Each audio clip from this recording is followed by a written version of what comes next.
Alam nyo ba itong tuyo, hindi lang siyang pang-almusal at pwede nyo rin siyang iulam pang pananghalian dahil ito ang uulamin ko for today's video. Pero bago nga tayo magsimula magluto ay Merry Christmas sa inyong lahat.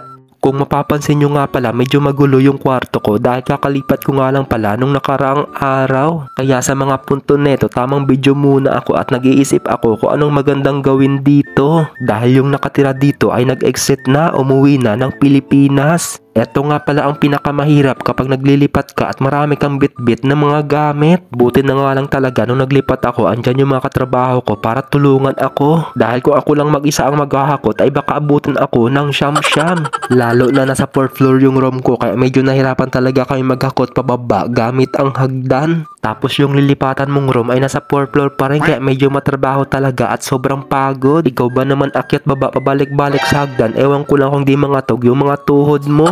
Kaya hindi ko na nga rin pala kinuhaan ng video ang paglipat ko kasi walang magbibideo sa akin lalo na busy ang lahat sa paghahakot ng mga gamit ko. O siya, bago nga pala ang lahat, magluluto na nga rin pala ako ng aking pang-ulam. Dahil for today's video, ito ang uulamin ko, tuyo at pritong itlog. Dahil ito lang din naman yung mabilis lutuin na ulam kaya isinalang ko na agad-agad at ito na nga, hinango ko na rin. Bihira nga lang din pala ako magprito ng tuyo pero kapag trip ko at takam na takam ako mag-ulam ay saka lang ako magpiprito neto. Dahil aminin man natin sa hindi ay sobrang sarap talaga ng tuyo. At syempre lalo na kapag may kasamang kamatis at sibuyas, talagang all goods na all goods ang combination neto. Sayang nga lang hindi ko na isangag yung leftover rice natin. Kumuha na nga rin pala ako dito ng isang buong malaking sibuyas. Inugasan ko na nga rin pala itong kamatis bago ko ginayat. Napakasimple nga lang pala itong ulam ko pero grabe para sa akin ay napakasarap na ito. Susunod ko na nga rin pala gayatin itong isang buong sibuyas. Nakakahiligan ko na nga rin pala kumain ng maraming sibuyas kaya parang nagmumukhang Indiano na rin ata ako. Tapos bubusan ko pa ito ng tuyuin mong jowa. Ayan, all goods na. Pang sawsawan, pwede rin pang ulam.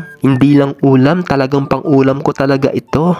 Tapos naglagay na rin ako dito ng pinggan at nagsandok na rin ako ng kanin at ulam. Talaga naman kapag ganito ang ulam mo, ewan ko lang kung di ka pa mabubusog. Ayan, bago nga pala ako kumain, para hindi naman kayo magtampo, ay ayayain ko muna kayo. Kain po tayo.